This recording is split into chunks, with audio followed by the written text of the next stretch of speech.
2025 December മാസത്തിൽ UDFിൻ്റെ നേതൃത്വത്തിൽ പാലാ നഗരസഭയിൽ തദ്ദേശ തെരഞ്ഞെടുപ്പിന് പിന്നാലെ ഒരു ഭരണസമിതി രൂപം കൊണ്ടപ്പോൾ അത് ചരിത്രത്തിൽ ഇടം പിടിക്കുന്ന ഒരു സംഭവമായി മാറുകയായിരുന്നു. 40 വർഷത്തെ കേരള കോൺഗ്രസ് മാണി ഗ്രൂപ്പിൻ്റെ നഗരസഭയിലെ കുത്തക തകർത്തുകൊണ്ടാണ് UDF ഇവിടെ അധികാരം പിടിച്ചെടുത്തത്. UDFിനെ സംബന്ധിച്ച് പറയുമ്പോൾ അവരുടെ 10 അംഗങ്ങൾക്ക് പുറമെ, അതായത് കോൺഗ്രസിൻ്റെ 6 അംഗങ്ങൾ, കേരള കോൺഗ്രസ് ജോസഫ് വിഭാഗത്തിൻ്റെ 3 അംഗങ്ങൾ, മാണി സി കാപ്പൻ്റെ പാർട്ടിയായ KDPയുടെ ഒരംഗം എന്ന നിലയിലുള്ള അവരുടെ 10 അംഗങ്ങൾക്ക് പുറമെ സ്വതന്ത്ര മുന്നണി എന്ന പേരിൽ വിജയിച്ചു വന്ന പുളിക്കക്കണ്ടം കുടുംബാംഗങ്ങളായ 3 പേരുടെയും കോൺഗ്രസ് വിമതയായ മായ രാഹുലിൻ്റെയും കൂടെ പിന്തുണയോടുകൂടിയാണ് അവർ അധികാരത്തിലേക്ക് എത്തിയത്. ഇത്തരത്തിൽ 26 അംഗ നഗരസഭാ കൗൺസിലിൽ 14 പേരുടെ പിന്തുണയാണ് UDFിൻ്റെ ഈ ഭരണസമിതിക്ക് ഉണ്ടായിരുന്നത്. ഈ ഭരണസമിതിയുടെ അധ്യക്ഷ സ്ഥാനത്തേക്ക് സ്വതന്ത്ര മുന്നണി നേതാവായിട്ടുള്ള, ദീർഘകാലമായി പാലാ നഗരസഭയിലെ കൗൺസിലറായിട്ടുള്ള ബിനു പുളിക്കക്കണ്ടത്തിൻ്റെ മകൾ ദിയ ബിനു പുളിക്കക്കണ്ടം എന്ന 21കാരിയാണ് എത്തിയത്. അങ്ങനെ ഏഷ്യയിലെ ഏറ്റവും പ്രായം കുറഞ്ഞ ചെയർപേഴ്സൺ എന്ന ഖ്യാതിയും ഈ ഭരണസമിതിയുടെ അധ്യക്ഷയായ ദിയ ബിനുവിനും ലഭിക്കുകയുണ്ടായി. എന്നാൽ ഭരണത്തിലേറിയ ആദ്യ നാളുകളിൽ തന്നെ മുന്നണിക്കുള്ളിൽ ശക്തമായ അഭിപ്രായ വ്യത്യാസങ്ങൾ രൂപം കൊണ്ടു എന്നതാണ് വസ്തുത.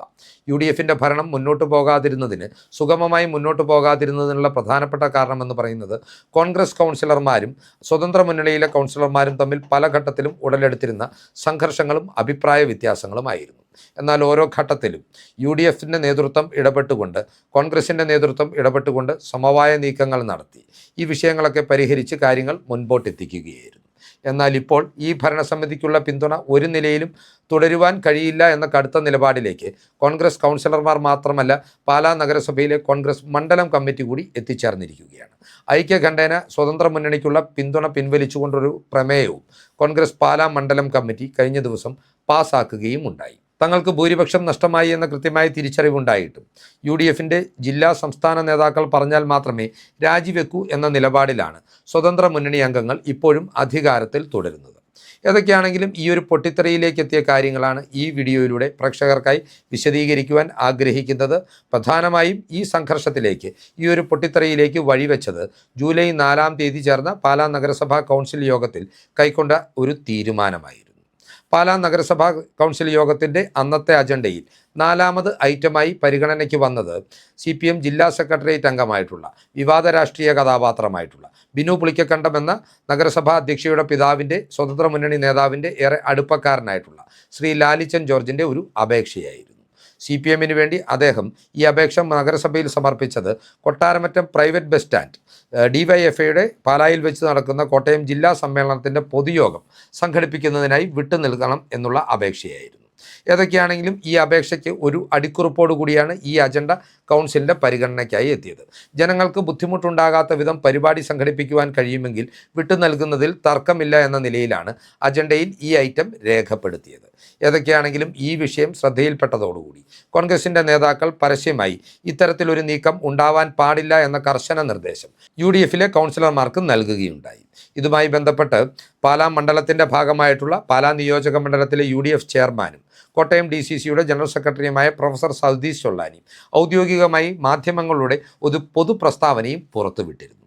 കഴിഞ്ഞ കാലങ്ങളിലെല്ലാം തന്നെ പാലാ നഗരസഭ പ്രൈവറ്റ് ബസ് സ്റ്റാൻഡിൽ ഏതെങ്കിലും പൊതുപരിപാടികൾ സംഘടിപ്പിക്കുന്നതിന് വിട്ടു നൽകുന്നതിനെ കോൺഗ്രസ് ശക്തിയുക്തം എതിർത്തിരുന്ന ഒരു വിഷയമാണ്. പൊതുജനങ്ങൾക്ക് വലിയ രീതിയിൽ ബുദ്ധിമുട്ടുണ്ടാക്കുന്ന, ബസ് ഓപ്പറേറ്റർമാരുടെ എല്ലാ സൗകര്യങ്ങളെയും തകിടം മറിക്കുന്ന, സ്റ്റാൻഡിൻ്റെ പ്രവർത്തനങ്ങളെ അട്ടിമറിക്കുന്ന ഒരു പ്രവണതയായതുകൊണ്ട് തന്നെയാണ് ഇത്തരമൊരു നിർബന്ധ ബുദ്ധി UDFും കോൺഗ്രസും ഈ വിഷയത്തിൽ കഴിഞ്ഞ കാലങ്ങളിൽ പുലർത്തിപ്പോന്നിരുന്നത്. അതേ നിലപാടിൻ്റെ തുടർച്ച എന്നവണ്ണം തന്നെയാണ് ഇത്തവണയും നഗരസഭാ സ്റ്റാൻഡ് ഒരു കാരണവശാലും DYFIയുടെ ജില്ലാ സമ്മേളനത്തിൻ്റെ ഭാഗമായിട്ടുള്ള പൊതുയോഗത്തിന് വിട്ടുകൊടുക്കരുത് എന്ന പരസ്യ നിലപാടിലേക്ക് പാലായിലെ പ്രാദേശിക കോൺഗ്രസ് നേതാക്കൾ എത്തിച്ചേർന്നത്. എന്നാൽ ഈ ഒരു തീരുമാനത്തോട് സ്വതന്ത്ര മുന്നണിക്ക് തീർത്തും യോജിപ്പുണ്ടായിരുന്നു എന്ന് വിലയിരുത്തുവാൻ കഴിയുന്നതല്ല. കാരണം അജണ്ടയിൽ തന്നെ ഇത് വിട്ടുകൊടുക്കുവാൻ കഴിയുന്നതാണ് എന്ന നിലയിൽ രേഖപ്പെടുത്തിയതിലൂടെ തന്നെ സ്വതന്ത്ര മുന്നണിയുടെ ഈ ഒരു നിലപാടിനോടുള്ള അഭിപ്രായ വ്യത്യാസം വ്യക്തമാണ്. ഏതൊക്കെയാണെങ്കിലും കൗൺസിലിൽ ഈ ഒരു വിഷയം ചർച്ച ചെയ്യുന്ന ഘട്ടത്തിൽ ഈ ഒരു വിഷയം ഒരു രീതിയിലും തങ്ങൾക്ക് ഭൂരിപക്ഷമുള്ള ഒരു ഭരണസമിതി അംഗീകരിച്ചു കൊടുക്കരുതെന്ന കർശന നിലപാടുമായി കോൺഗ്രസ് പ്രവർത്തകർ കൗൺസിൽ യോഗത്തിലേക്ക് എത്തിച്ചേരുകയായിരുന്നു. കോൺഗ്രസ് പ്രവർത്തകർ എന്ന് പറഞ്ഞാൽ കോൺഗ്രസ് കൗൺസിലർമാർ. എന്നാൽ ഈ ഒരു കൗൺസിൽ യോഗത്തിൽ നിന്ന് ഭരണമുന്നണിക്ക് ഭൂരിപക്ഷം നഷ്ടമാകുന്നു എന്ന് ഉറപ്പുവരുത്തുവാനായി സ്വതന്ത്ര മുന്നണിയിലെ കൗൺസിലർമാരായ ബിജു പുളിക്കക്കണ്ടവും അദ്ദേഹത്തിൻ്റെ സഹോദരൻ ബിജു പുളിക്കക്കണ്ടവും ബോധപൂർവം വിട്ടുനിന്നു എന്ന ആക്ഷേപമാണ് കോൺഗ്രസ് ഉന്നയിക്കുന്നത്. സ്വാഭാവികമായും ഭൂരിപക്ഷമില്ലാത്ത സാഹചര്യത്തിൽ വോട്ടെടുപ്പ് നടക്കുമ്പോൾ പ്രതിപക്ഷത്തിന് മേൽക്കൈ ഉള്ളതിനാൽ തന്നെ സ്റ്റാൻഡ് വിട്ടുകൊടുക്കുവാൻ ഭരണസമിതി നിർബന്ധിതമാകും എന്ന ഒരു നിലയിലേക്ക് കാര്യങ്ങൾ എത്തിക്കുവാനായി സ്വതന്ത്ര മുന്നണിയിലെ കൗൺസിലർമാർ ഒത്തുകളിച്ചു എന്ന ഗുരുതരമായ ആരോപണമാണ് കോൺഗ്രസ് നേതൃത്വത്തിൻ്റെ ഭാഗത്തു നിന്ന് ഉയർന്നു വന്നത്. ഏതൊക്കെയാണെങ്കിലും ഈ വിഷയവുമായി ബന്ധപ്പെട്ട് ചില വിഷയങ്ങൾ കൂടി നമ്മൾ കണക്കിലെടുക്കേണ്ടതുണ്ട്. നഗരസഭാ ചെയർപേഴ്സണായിട്ടുള്ള സ്വതന്ത്ര മുന്നണിയുടെ പ്രതിനിധിയായ ദിയ ബിനുവിന് വേണമെങ്കിൽ വോട്ടെടുപ്പിലേക്ക് കാര്യങ്ങൾ എത്തിക്കാതെ ഈ അജണ്ട കൂടുതൽ ചർച്ചകൾക്കായി മാറ്റിവെക്കുവാൻ കഴിയുമായിരുന്നു. അതേ കൗൺസിൽ യോഗത്തിൽ തന്നെ 4ാമത്തെ അജണ്ടയായിട്ടാണ് ഈ വിഷയം പരിഗണിക്ക് വന്നത്. ആ കൗൺസിൽ യോഗത്തിലെ 2ാമത്തെ അജണ്ട സ്വതന്ത്ര മുന്നണിക്ക് കൂടി താല്പര്യമുള്ള ഒരു വിഷയമായതിനാൽ ഭൂരിപക്ഷം നഷ്ടമാകുമെന്ന ഒരു സാഹചര്യത്തിൽ ചെയർപേഴ്സൺ തന്നെ മുൻകൈയെടുത്ത് മാറ്റിവെക്കുന്ന സാഹചര്യവും ആ കൗൺസിൽ യോഗത്തിൽ തന്നെ ഉണ്ടായി. ഇത്തരമൊരവസ്ഥയിൽ അജണ്ട മാറ്റിവെക്കാതിരുന്ന ചെയർപേഴ്സൺ വോട്ടെടുപ്പ് നടക്കാമെന്ന് അങ്ങോട്ട് ആവശ്യപ്പെടുകയായിരുന്നു എന്ന ഗുരുതരമായ ആക്ഷേപവും കോൺഗ്രസ് കൗൺസിലർമാർ ഉന്നയിക്കുന്നുണ്ട്.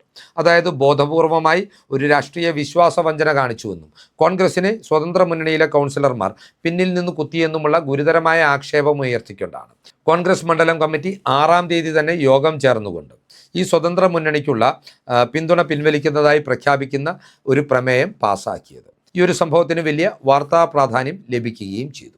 ഏതൊക്കെയാണെങ്കിലും ഇവിടെ ഉയരുന്ന പ്രധാനപ്പെട്ട ഒരു ആരോപണം എന്ന് പറയുന്നത് CPM നേതാവ് ലാലിച്ചൻ ജോർജുമായി ബന്ധപ്പെട്ട് ഉയർന്നു വരുന്ന ഒരു ആരോപണമാണ്. അഴിമതിയുടെ കറ പുരണ്ടിട്ടുള്ള ഒരു രാഷ്ട്രീയക്കാരനാണ് ലാലിച്ചൻ ജോർജ് എന്ന CPM നേതാവ് എന്ന കാര്യത്തിൽ ആർക്കും ഒരു തർക്കവുമില്ല. പിണറായി വിജയൻ സർക്കാർ അധികാരത്തിലിരുന്ന 10 വർഷക്കാലവും പാലായെ അക്ഷരാർത്ഥത്തിൽ അടക്കി ഭരിച്ചിരുന്നത് ലാലിച്ചൻ ജോർജ് എന്ന CPM നേതാവ് തന്നെയായിരുന്നു. പാലാ പോലീസ് സ്റ്റേഷനിലടക്കം ലാലിച്ചൻ ജോർജ് പറയുന്നതിനപ്പുറം ഒരു കരിയില പോലും അനങ്ങുകയില്ലായിരുന്നു എന്നതും വസ്തുതയാണ്. പലപ്പോഴും വൻകിട തർക്കങ്ങളിൽ ഇടപെട്ടുകൊണ്ട് പാർട്ടി ഓഫീസിൽ വിളിച്ചു വരുത്തി മധ്യസ്ഥ ചർച്ചകൾക്ക് ശേഷം കാര്യങ്ങൾക്കൊരു തീരുമാനമാക്കിയതിന് ശേഷമാണ് ബന്ധപ്പെട്ട കക്ഷികളെ ലാലിച്ചൻ ജോർജ് പോലീസ് സ്റ്റേഷനിലേക്ക് അയച്ചിരുന്നത്.